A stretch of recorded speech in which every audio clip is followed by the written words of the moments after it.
Bam! Abrupt ending there. There's my door, everyone. My soundproofing on the door.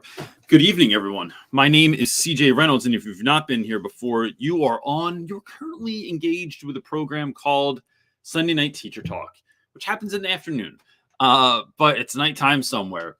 So I'm just sitting here and I look at the view counter sometimes and look at how many people watch this like per week and over the course of the week and even live, and I am amazed. Like, I remember when we used to have like 7 people watching. It was basically Tracy Pinter and 6 other people. And so it's just funny to me because I think sometimes I currently just look at what's happening right now and I forget where like I've been grown or where I've been, I don't know, like the things that have like kind of where things have started. And I think that's a good reminder when we think about our classrooms too, is that like, do you beat yourself up because of how your things are running in your classroom? And do you take the time to see the growth that has come upon your classroom? So I think that this is really evident, and this is not a diss, but I think it's really evident if you visit someone's classroom that's completely new to the profession. And even if you've only been doing this for 2 or 3 years, you look and go, oh, damn, like we really like it's really changed in a wonderful way. And we've there's been a shift, and I've gotten stronger and I've gotten better. And I think sometimes we just focus on where we lack and not on where we've grown. And I think when we focus on where we've grown, then that allows us to create us to be grateful. And I think that I've read somewhere that like you can't be anxious and grateful at the same time. It's impossible. So I think that's just a good reminder for us of how to do that and why to do that. But look, the whole purpose of this show here, gang, is that we are creating a safe space for educators to explore and express what they think and feel and what's going on in their classrooms. This is a space where we are hopefully working together as a community to help one another be the teachers that we are called to be. So that's what we show up here for every Sunday. And then the idea here is that you can drop your question in the chat. If you put Q or the word question before, it just helps us to identify it quicker. And know that the people in the chat are going to speak to you also, right? I'm not going to be the only one. And I mean, I think people just come here for the chat. I think we just provide place for live chat. That's what I think's happening. And that's completely fine with me. This doesn't have to be, the only reason I'm on here as the talking head is to create the space. But look, real quick on the front end, we're going to jump right into questions. We have a wedding to go to. So a student, if you read my book, Teacher Class Off of it, now available on Amazon. It's on sale right now on Amazon. There's a kid in there that I talk about, Donovan, who wrote a play, and we created a class around it and all this stuff. Donovan got married recently in Hawaii, and they're having a big wedding reception for he and his husband today, tonight, 7:00. So we're going. We're excited. Is there a little anxiety in this? Yes, because if anyone knows how Donovan dresses, he's basically oh my gosh, he's man Beyonce, and we can't compete. We can't. We can't. We are not that style. We are just like going. We're just going to do our best. That's what we're doing.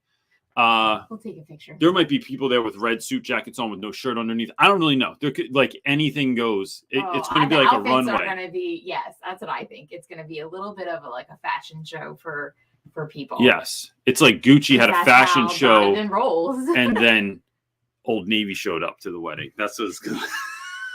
No, my easiest thing that I can think of is like, all right, black is classic and simple. I just go all black, but then I kind of feel like I look like I'm going to a funeral. But I'm going it's straight a 7:00 wedding, so I'm straight J. Crew. We'll be all right. Suit. That's what I'm doing. Anyway, let's jump in because we only have 30 minutes today to do this. Okay, so Jacob Ingram is first up. Jacob Ingram is always first. Well, he's got a serious question. So he's okay. And it's a couple parters, so bear with me. Gotcha. He's asking, on Friday morning, as kids were walking in the building, there was a threat made that ended up being fake. At the time, though, there was a lot of panic.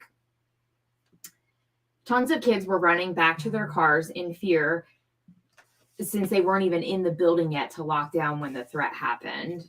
I'm sure some kids are traumatized even though there was no real threat. What can I do to help these kids moving forward? Thanks so much. So I think, one, Jacob, that this is something that has to be a school-wide initiative first, right? So like I'll talk about the school-wide initiative and I'll talk about like what you could do as an individual. The school has to look at this as like, hey, look, if something happens in the future, what are we doing together, right? And not just what are we doing in that moment to keep kids safe, because that's clearly something that should already be outlined and figured out, like the same way we have fire drills, like that there should be a plan in place of anything. Someone gets into school, something goes on outside the school. I mean, there should just be some sort of protocol in place. But also, what are we doing the day after, the week after, the month after to help students? And I don't think enough schools have that ongoing work created. I know that, I mean, we had I think maybe I talked about this. There was a young man in North Philly the other week that was shot and killed, shot 18 times on the street, and he's a 14-year-old male. He did not go to my school, but a number of my guys grew up with him, and there was just no protocol in place as to how we were going to help these kids work through this. Now, like the social worker was called in and like the parents were contacted, things of that nature. But it was like our teachers don't have any training at all on how to deal with young people that are going through traumatic instances. We've done some training around that in the past, but we have such wild turnover that it's like that's basically worthless to 80% of the building right now because they weren't there. So I think that schools should be having those conversations about what are teachers doing, right? We can tell teachers to like send them to a certain office or to take them somewhere or to contact home or to document or whatever.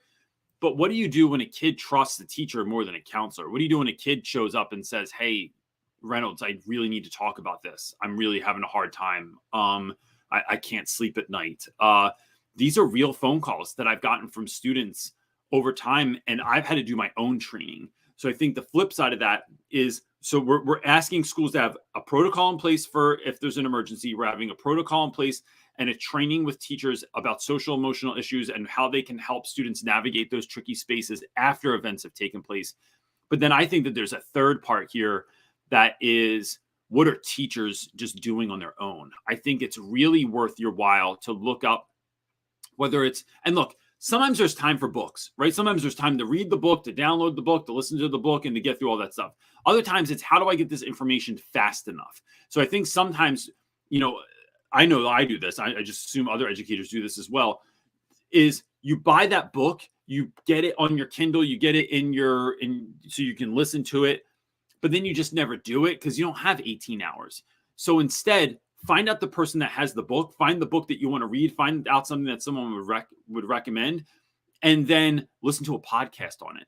Go on YouTube. Every single book, damn near every single book I've ever tried to read, there's a breakdown of it. So like if I don't have time to read whatever, maybe it's social emotional stuff, maybe it's Think and Grow Rich. Somebody broke down Think and Grow Rich on YouTube. So I could just listen to that and then start implementing that stuff in.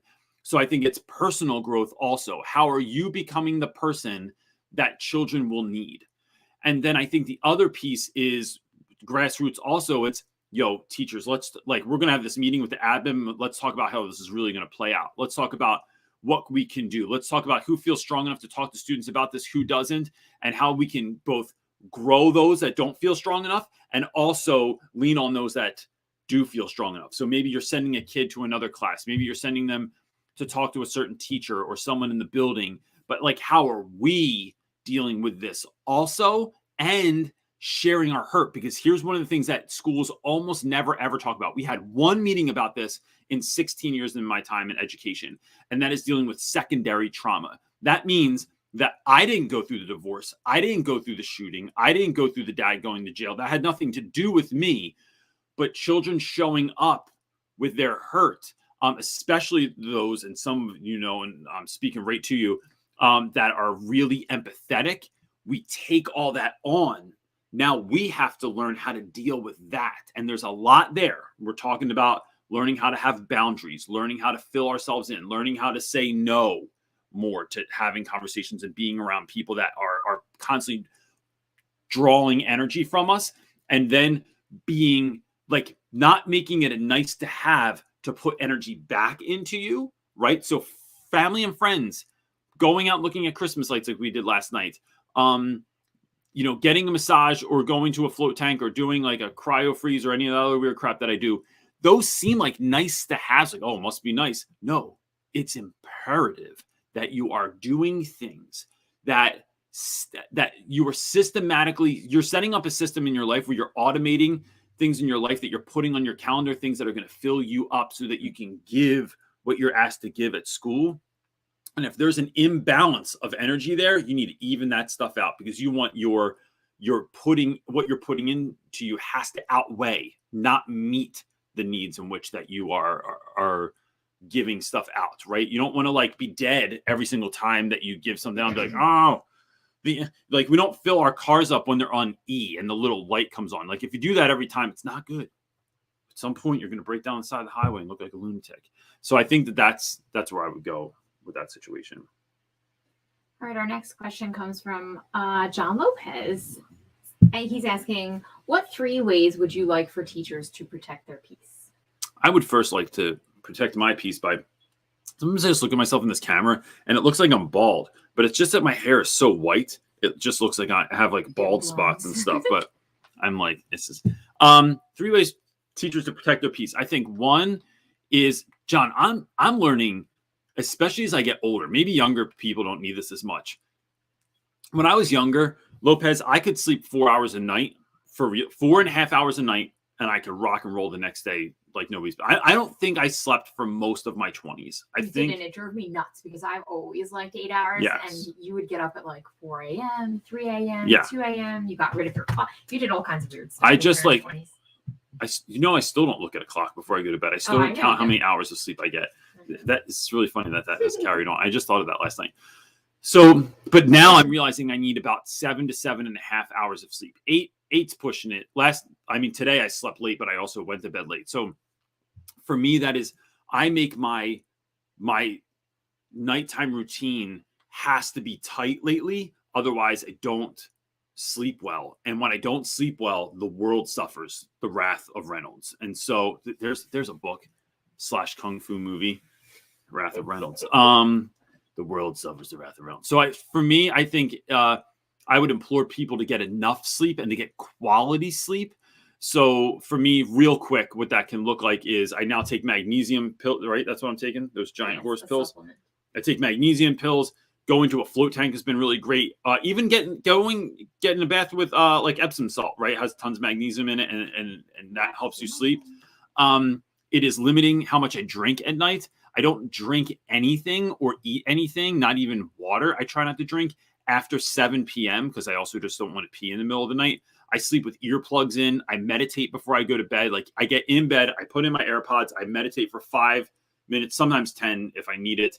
I keep my phone next to my bed. So if I wake up in the middle of the night, I go to Headspace and I listen to one of their nighttime stories. They just have people that read stories that sound all relaxing. Chris Carson could do that. He really could. He has such a soothing voice. He does. That's ASMR stuff right there. I would, so it's things like that. Like there's other stuff that I do, but that's one. I think putting you on your calendar is the other one. It's like, don't just say, yo, this week we should go get together. It's like, put it on the calendar. So you're putting in things that are loving yourself on the calendar. So maybe that's looking at Christmas lights with your kids. Maybe that's driving around and going Christmas shopping. Maybe that's, getting drinks with your spouse, things like that, I think are really important too. And then I think, Lopez, it really comes down to listening to your intuition. That when you feel tired, like almost every time I've ever gotten sick, I knew it was coming. I knew I should have rested. I knew I should have stopped. I knew I should have got some extra rest, taken a nap, going to bed earlier, or something like that. And then that would have offset either the sickness or the severity of the sickness. It's really just taking care of yourself by listening to your intuition. Yeah, I think those are my top 3. I'm surprised you did not say no more. I feel like you're always telling people. I would, but I think I would argue that is wrapped into the intuition piece. So it's like saying no is, we tend to say yes to everything. And that's on my list. So like I just did this list, Lopez, where I made a 6-page list of of all the things I feel like are draining my energy lately. Some of those are quick fixes, some of them are longer fixes, but like even identifying those things, and then I have action items under every single one of them as to how I'm going to work out getting rid of these things that are they're pulling my energy that aren't like in a good way, so that I can reduce the draw on my energy so I can put more into myself. All right, our next question comes from Laura. She says, "Hi Reynolds, my K-3 school has just been made more aware from our principal of our low school morale and of staff ignoring and being unkind towards other staff members. This is more than a surprise cup of coffee will cure. Any words of wisdom, not expecting a quick fix." So I think it's so She knows you. She knows that that's what you're going to recommend. So let me tell you this. Our school has the lowest morale I've ever seen in my life. It just feels negative walking in there, and nothing large has been done to change. And all the things that have done to change it are like that. It's like, here's some donuts in the morning. Here's a cup of coffee every once in a while. But not anything that's like, it's all very, it feels, I want to say teachery, but it's more than that. It's pacifying. It's regular and not enough. I find that teachers we are in charge of, look, I'm going to put it this way. Jocko Willink has this idea of extreme ownership, where you take on that everything that is happening in your life, everything you don't like, is on you. You're the only one that can do anything about it. Because once we're waiting for someone else to fix something, once we're waiting for someone else to do something, then we give them the control. We get them the power. I'm not making enough money. I don't have enough time. I don't have enough energy. I'm really tired all the time. We're broke. I don't have enough time to do my lesson plans. I don't have enough time for my kids, for my spouse. We never go on dates. We like whatever it is, like my car's dirty. My house is always a mess. Once I say school sucks because my administration is the worst.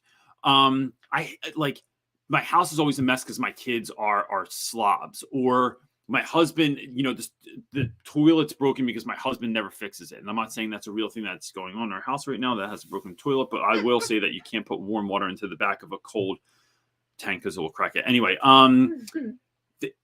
but when I think about that sometimes, Laura, I think if I just put all this on me, right? I don't beat myself up about it, but I just go, I can solve all of these things because it's really my decision, right? It's really my decision of whether or not school sucks. I don't know if it really sucks as bad as I think it does, but I've decided that it sucks. Like my school sucks this year. It's really, really hard to be there. So, and I know I don't have enough time for everything. I just decided to start changing things around. So like I never walk around my school without two things in my pockets. One is Google Eyes. I have googly eyes in my pocket and I put them on everything all the time. They don't destroy anything. They don't mess up things long term, but it's really funny to walk around and put freaking googly eyes on things. It just cracks me up. The other thing is my friend Laura Green. I didn't even tell you about this yet, Green, because I've been taking pictures and I'm going to send them all to you at once. Sent me hundreds of meme stickers. And so I go around and I put them on students' computers all the time. They're absurd memes. It's like a dog that looks like a loaf of bread. It's Guy Fieri or whatever the hell that guy's name is, the chef with the blonde spiky hair, holding a giant like 4-foot hot dog. So I either put them on kids, put them on their stuff that they leave in my room, or I've been walking over and while kids are working on the computer, I just put my arm behind them and I go, "Hey, what are you working on?" And I put my hand in front of their monitor and I just put the sticker right on there and they don't even know it. It just cracks me up. So it's just doing things that I think are funny to just crack me up. We had a game in class this week where we're reading Merchant of Venice. So there's 3 different boxes on my table at any given time because the kids have to pick different boxes each day. And it's a thing that goes along with the book if you've never read Merchant of Venice. Anyway, someone has their phone out, the end of class. So I take your phone, the end of class, I put it in one of those boxes. And then also, so if it's in the gold box, the lead box might have a note that says it's going to, your phone will get handed over to security, or The other box says you can get it at the end of the day or get it at lunch from Reynolds. So if you pick the right box with your phone in it, you just get it back. If you pick the wrong one, you got to get it from the end of the day from the security office, and they're going to call your parents. Or the other one, you just come get it from me at lunch. So it's been like, that's really amusing. Then we made a game show out of it. We play game show music. I have a kid, RJ, that stands there with my megaphone and announces it. He calls it RJ's cell phone challenge or something like that. And we make like a whole thing out of it. But it's stuff like that. I think those are the shifts that massively change morale in the school. And then it's, what are you doing for other teachers too? What are you doing that's loving, kind, silly, funny for other teachers? And I tried my best not to keep engaging in conversation about how much the school sucks. It doesn't fix anything. So it's fun for a while and it feels good to get it off your chest and to commiserate with others, but that can't be my whole conversation. So I would suggest hanging out with other people if that's all that's being talked about all the time. I have one of your hairs on me as usual. I think what I've noticed is it comes down to is you can't do anything about anybody else. You can put up boundaries and say, I'm not going to have those conversations anymore because they're not productive and things like that. But you can't change people's attitudes. You can't convince them to be happy or joyful. You can infect other people by being that way yourself. The only power you have is really choosing your own behavior in that scenario. And hopefully it reverberates out. And if admin's helping with little donuts and stuff on top of that, I think great. But it's really the only thing you can do is change you. Yes, I think you're right. Good answer, wife. Thanks. Okay, our next question is coming from Michael, and it's multiple parts, so bear with me. Question: I'm in a 1-to-1 school, and I'm trying to find the balance with the Chromebooks. On the one hand, I have kids who declare how dumb it is that they come to school to do their work like they are still at home, but these same kids are the ones playing games when I'm teaching. Do I give up on direct instruction and plug everything into the computers for asynchronous stuff, or do I make them shut the Chromebook during instruction and only allow them to use it for work submission? That was really long. Yeah. No, that was fine. Michael, you answered your own question. None of my students are allowed to have computers open while I'm talking. And I tell them you can't multitask. It's scientifically proven that even people that think they can multitask, because some of you right now are going, I can multitask. And the science shows that, because my wife says this. I'm multitasking right now. Yes, it is. You can do more than one thing at a time, but you can't do both things well. When you do one thing at a time, you can put 100% of your effort and attention into it. Once you start doing something else, now you're putting like 70% into the main thing and 30% into the other thing. So you are like, it's a proven fact. So he even says in another comment down, he says, my gut says they don't have neither the self-control to listen with the device in reach, nor the self-direction to learn at their own pace. Yeah. So you tell them like, I think we're doing we're doing direct instruction, or we're doing an activity together, or we're doing something together.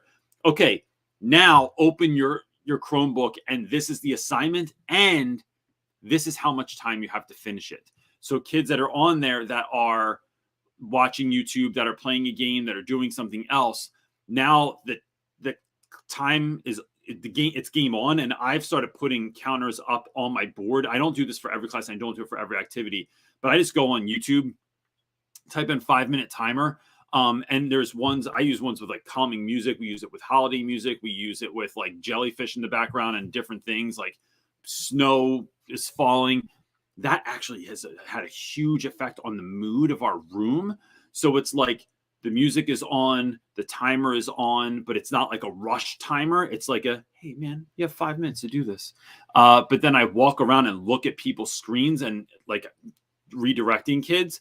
And then I'm just noting if kids are doing the work or not. And then that's it. But your computer is never allowed to be open while I'm talking. And if it is, then I just close it. I just close kids' computers all the time. Or I take them and I move them. I put it on the desk next to you.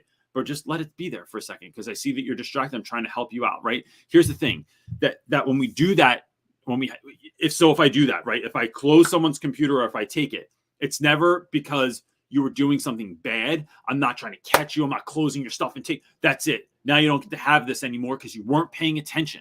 It is, you're having a hard time finding success. I'm going to help you. I'm going to help you by removing this distraction. And I'm just putting it right here, right? I'm just moving it out of the way so you can hear what I'm saying, so that when we go into the work that you have to do on your own, now you can now you have a clear sense of what we're shooting for and why, and you're not asking questions for the next 10 minutes because you weren't paying attention. So, I'm going to close this for you because you're having a hard time with it. I'm going to put it right over here.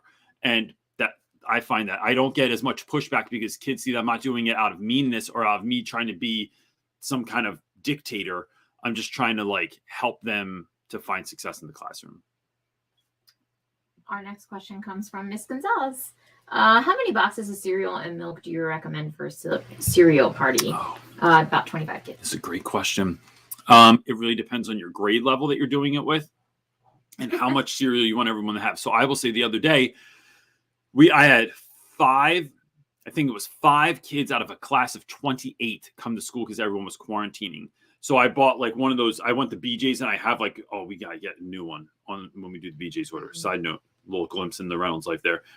Those big giant boxes of cereal that have the little boxes in it. And I just gave everybody one. Everyone got one. I went to the cafeteria and because I only had 5 kids, they gave me 5 little cartons of milk, gave everyone a spoon and a bowl. And that was it. It was just like a nice little snack.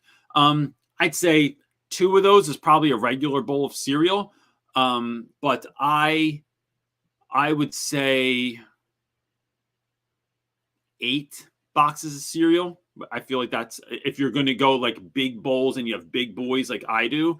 And then the important thing is to remember, 1, peanut allergies. So looking for stuff that doesn't have peanuts in it, if that's a thing in your school. And making sure that I get whole milk, and then I buy some sort of milk substitute, whether it's almond milk, whether it's silk, something like that, because some kids are going to be lactose intolerant. And some kids aren't even going to drink milk. Some kids just like dry cereal because they're weird, like my daughter. And I don't understand it, but it's strange and just makes my mouth dry thinking about it. So, yeah. And then I find that you can get spoons and bowls at the dollar store. If you have a Party City near you, though. No, not a Party City. Is it? A restaurant. Restaurant supply joints. It's like the cheapest. They have cooler stuff, and you can get way more for way less. So, and you can just buy spoons. You go to the dollar store, they make you buy spoons, forks, and knives, and then you have forks and knives in your room forever that you're never going to use for anything. So just getting spoons, and then you can get fun colors, and you can get like tablecloths, and I don't know, you can like dial it up and make it super fun and crap like that. Our next question is coming from Jess Small. I'll be COVID tested daily this week. If I get a positive, I go home. This is the last week before Christmas. Should I have children's gifts handed out by a sub or wait till I'm there? Oh, that's a good question. I would. Gosh, I don't know. What do you think? I don't know. I wonder if you could do. I don't know. I feel like it's so fun to have it handed from you personally. Yeah. Like, but then they're also kids, so are they going to be sad? Like, yeah, you can just have them there with a sub. I don't know. I think either way that you decide is fine. If you want to be the one to hand them out, like, do it that way. But if you don't mind, and you get the feeling of giving the gift to the kid, and they get all excited about it and stuff. Like, that's my excited kid face. I would. It depends on which one you want. Yeah, I would have it there, and then if at last minute you need to do it that way, then I would have someone else hand them out. But like, if you can.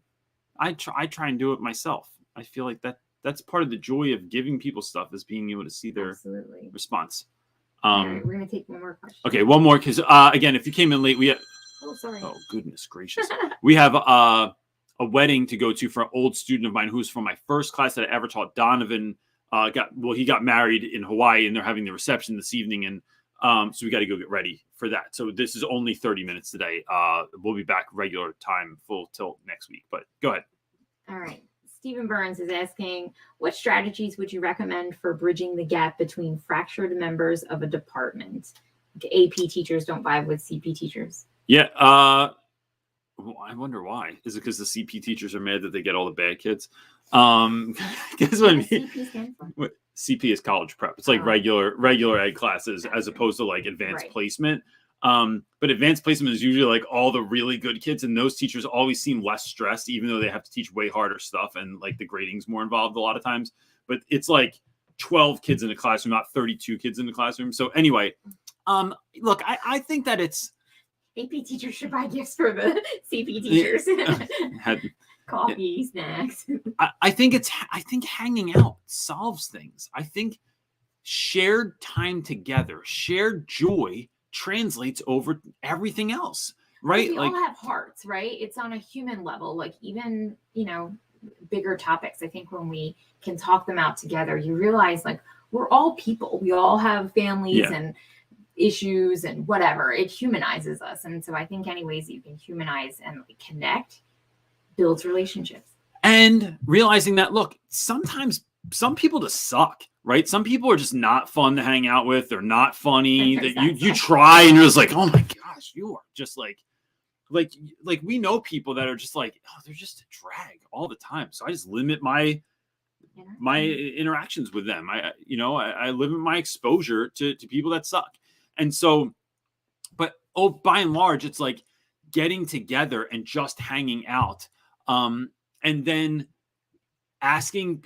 So here's one of the things that I do is I try and find things that folks have in common, and I put them together to talk about that. So, hey, you both have kids. Hey, you both love dogs. Hey, you both love baseball or LARPing.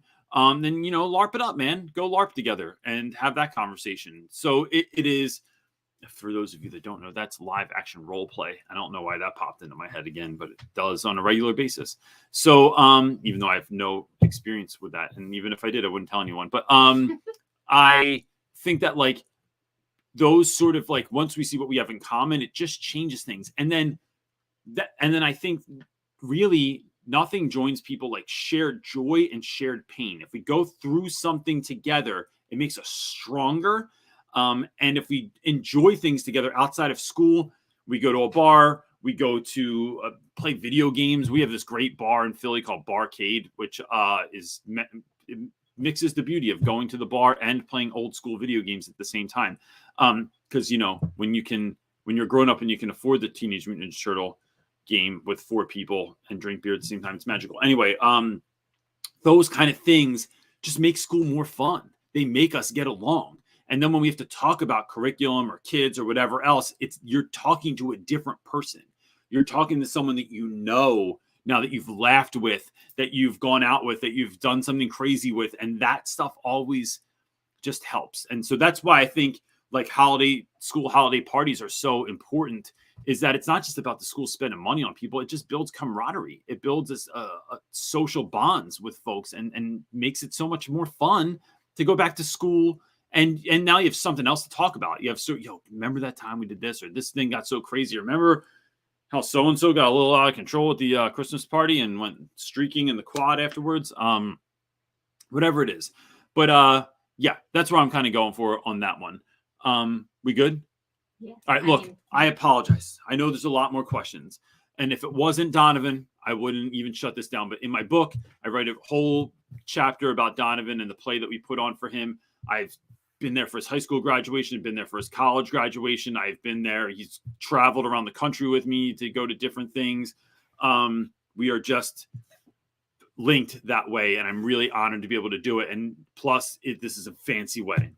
Like, we gotta try and step up. Yes, We are not fancy people. No, this is like you're going to Donovan, and I mean, everything matches. Even he matches with his dog all the time. So I got to go get some stuff real quick that are going to match, because I'm sitting here in pajama pants still and a hat on my head because I didn't want to do my hair. So that's it, gang. We'll be back next Sunday at 1 p.m. Eastern Standard Time. Look, real quick.